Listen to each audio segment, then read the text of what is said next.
Venezia continua a essere angustiata da queste acque eccezionali, l'anno scorso quest'anno uguale.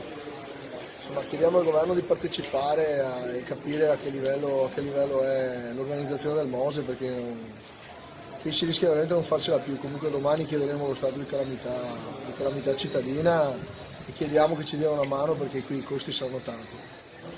Siamo qua e stiamo ancora aspettando, che probabilmente può continuare la serie ancora.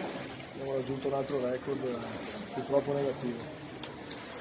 Abbiamo bisogno che tutti ci diano la mano e bisogna essere tutti uniti per affrontare questi che sono direttamente gli effetti dei cambiamenti climatici. Domani mattina la scuola è chiusa per tutto quanto il centro storico di Venezia. Adesso firmo il decreto fra qualche minuto, facciamo girare sui social per favore. Domani tutte asili, scuole primarie, secondarie, tutto chiuso, anche perché ci aspettiamo un altro picco di mare la mattina, quindi è bene che la gente stia a casa.